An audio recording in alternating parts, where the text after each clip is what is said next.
आपण पाहताय महाधुरळा। हे आहे गोकुळचं श्रीखंड, अगदी जिभेवर रेंगाळणार। जिभेवरच नाही तर मनावरही रेंगाळणार गोकुळ श्रीखंड, मनावर रेंगाळणार। नमस्कार, महाधुरळा यूट्यूब चॅनलमध्ये मी गुरु बाळमाळे आपल्या सर्वांचं मनापासून स्वागत करतोय। सध्या नगरपालिका निवडणुकीत प्रचंड चुरस निर्माण झाली आहे। कोल्हापूर जिल्ह्यातील सर्वच नगरपालिका निवडणुकीत काही ठिकाणी पक्षीय पातळीवर, काही ठिकाणी आघाड्यांच्या पातळीवर, स्थानिक आघाडी, स्थानिक नेते या सगळ्या पार्श्वभूमीवर काही ठिकाणी धक्के पे धक्के, म्हणजे जयसिंगपुरात काँग्रेस आणि भाजपचं एकत्र असू दे, किंवा कागलमध्ये दोन्ही राष्ट्रवादी, चंदगडमध्ये दोन्ही राष्ट्रवादी, किंवा असं प्रत्येक ठिकाणी महायुती आणि महाविकास आघाडी एकमेकांच्या समोर नव्हे तर महायुती विरुद्ध महायुती, काही ठिकाणी महाविकास आघाडी विरुद्ध महाविकास आघाडी असं एकूण चित्र आहे। पक्षापेक्षा स्थानिक पातळीवर गटातटाचं राजकारण या निमित्तानं पुढे आलेलं आहे। त्यामुळे सगळ्याच नगरपालिका आणि नगरपंचायतीमध्ये प्रचंड चुरस निर्माण झाली आहे। सर्वाधिक चुरस आहे ती पेठ वडगाव मतदारसंघात, कारण गेले अनेक वर्षे ज्या दोन घराण्यात संघर्ष आहे ते म्हणजे सालपे आणि यादव घराणं। या दोन्ही घराण्यातील उमेदवार आता पहिल्यांदाच या राजकारणात पहिल्यांदाच एकमेकांच्या समोर उभे ठाकलेले आहेत। त्यामुळे प्रचंड चुरस या पेठ वडगाव नगरपालिकेत तयार झालेली आहे। पहिल्यांदाच सगळ्यात विशेष म्हणजे आतापर्यंत या निवडणुका ह्या स्थानिक आघाड्या होत होत्या, म्हणजे एक युवक क्रांती दल आणि यादव आघाडी, पण पहिल्यांदाच या नगरपालिकेत पक्षाने प्रवेश केलेला आहे। जनसुराजने प्रवेश केलेला आहे, तारणे आघाडीने प्रवेश केलेला आहे। काँग्रेसचा एकूण बालेकिल्ला म्हणून याच्यात काँग्रेसनेही शिरकाव केलेला आहे। या अनेक पक्ष पहिल्यांदाच इथं उतरलेले आहेत। आघाड्यांच्या पलीकडे जाऊन आता पक्षीय पातळीवर सामना सुरू झालेला आहे। म्हणजे सगळ्यात महत्त्वाच्या दोन गोष्टी आहेत पेठ वडगाव, एक सालपे विरुद्ध यादव यांच्या कुटुंबातील व्यक्ती एकमेकांच्या समोर पहिल्यांदाच उभे ठाकलेत।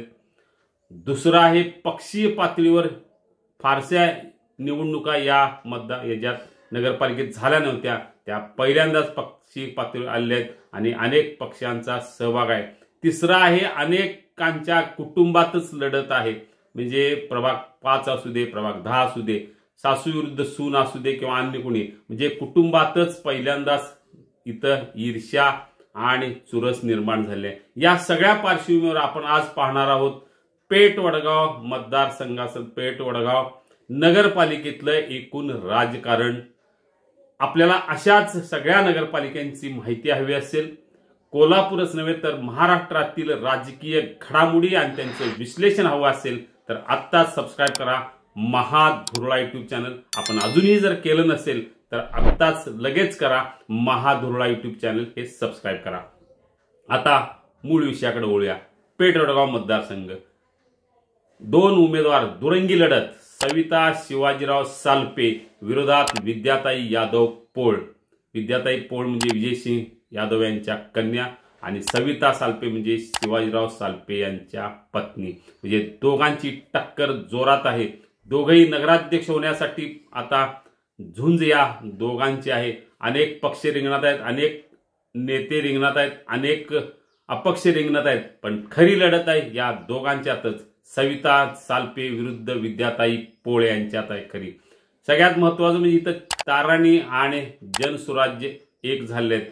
मुळात पहिल्यांदा जनसुराजची सगळ्या जागा लढवणार होती, पण नंतर चमत्कार झाला आणि ताराणी आघाडीने त्यात प्रवेश केला। जनसुराजच्या 12, तारणी आघाडीच्या 8 जागा, एकूण 20 जागा या आता लढल्या जात आहेत। त्याच्या विरोधात यादव आघाडी खंबीर उभा आहे, कारण काँग्रेस प्रणित आहे, अनेक जण त्या पक्षासोबत आलेले आहेत। मुळात पक्षापेक्षा सालपे विरुद्ध यादव, ताराणी आणि जनसुराज्य एकत्र त्याच्या विरोधात काँग्रेस, म्हणजे थोडक्यात काय, विनय कोरे, माजी आमदार महादेवराव महाडिक, धनंजय महाडिक आणि तिसरीकडे आमदार सतेज पाटील, तिघांची प्रतिष्ठा इथं पणाला लागलेली आहे। सगळ्या नेत्यांची प्रतिष्ठा या तिघांची पणाला लागलेली आहे, कारण पेठ वडगाव कोल्हापूर पासून जवळ आहे, संघर्ष सगळा माहित आहे। यापूर्वी जयसिंह यादव माजी आमदार महादेवराव महाडिक हे भिडले होते एकमेकांना विधान परिषदेच्या निवडणुकीत, तेव्हा महाडिक यांचा विजय झाला. पण आता पुन्हा दुसऱ्यांदा हाच ताराणनी विरुद्ध यादव गट असा संघर्ष सुरू होतोय. सगळ्यात महत्त्वाचं म्हणजे जनसुराजचे प्रदेशाध्यक्ष समित कदम यांनी सगळी सूत्र जनसुराजच्या हातात घेतली आहेत. म्हणजे नुसतं पेठ वडगाव नाही, पेठ वडगाव, मलकापूर, पन्हाळा अशा विविध मतदारसंघात काही झालं तरी जनसुराजचा झेंडा फडकवायचा यासाठी समित कदम सक्रिय झालेत. त्यामुळे या एकूणच पेठ वडगाव मतदारसंघाकडे सगळ्यांचं लक्ष आहे. जनसुराजच्या चिन्हावर जोरदार लढत आहे, होणार आहे. ताराणे आघाडी सोबत आहे, विनय कोरेंची ताकद सोबत आहे, महाडिक गटाची ताकद सोबत आहे.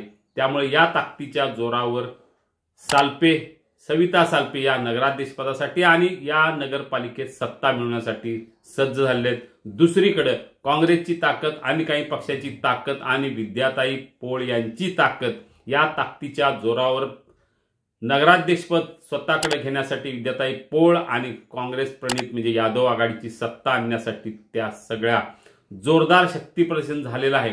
एकूणच पेठ वडगाव या नगरपालिकेकडे सगळ्या जिल्ह्याचं लक्ष आहे. हे लक्ष आहे ते केवळ यादव आणि सालपे गटातील प्रचंड चुरशीच्या सामन्यामुळे. याशिवाय विनय कोरे, धनंजय महाडिक आणि सतेज पाटील म्हणजे आमदार खासदार यांच्यातली एकूण प्रतिष्ठा पणाला लागली आहे. आता आपण पाहूया नेमकं या मैदानात कोण बाजी मारणार, सत्ता कुणाची येणार, नगराध्यक्ष कोण होणार हे कळेल 2-3 तारखेला. पण तोपर्यंत इथं एकूण प्रचाराला प्रचंड वेग आलाय. चमत्कार एक झालाय, दुसरा चमत्कार होणार का, आणखी काय होणार हे सगळं कळेल. कारण 2 घराण्यातली झुंज आहे ही, यादव आणि सालपे घराण्यातली झुंज. अनेक वर्षे ही सुरू आहे ही झुंज. त्यामुळे पुन्हा एकदा ते एकमेकांच्या समोर एकाच कुटुंबातले आहेत. म्हणजे आतापर्यंत थेट कुटुंब भिडलं नव्हतं, आता मात्र थेट कुटुंब एकमेकांच्या समोर उभं राहिलंय. त्यामुळे पाहूया आता काय होणार. पेठ वडगाव नगरपालिकेत निकालाची उत्सुकता आहे. सध्या प्रचंड चुरशीनं प्रचार सुरू आहे, शक्तीप्रदर्शन सुरू आहे. पाहूया आता नगराध्यक्ष कोण, सविता सालपे की विद्याताई पोळ. निकाल लागेल 3 तारखेला. तोपर्यंत आणखी काही मतदारसंघाचा आपण किंवा आणखी काही नगरपालिकांचा आढावा निश्चितपणे घेऊया. आपल्याला जर असे नगरपालिकांची इत्तमभूत माहिती राजकारण हवं असेल तर आत्ताच सबस्क्राईब करा महाधुरळा यूट्यूब चॅनेल. धन्यवाद.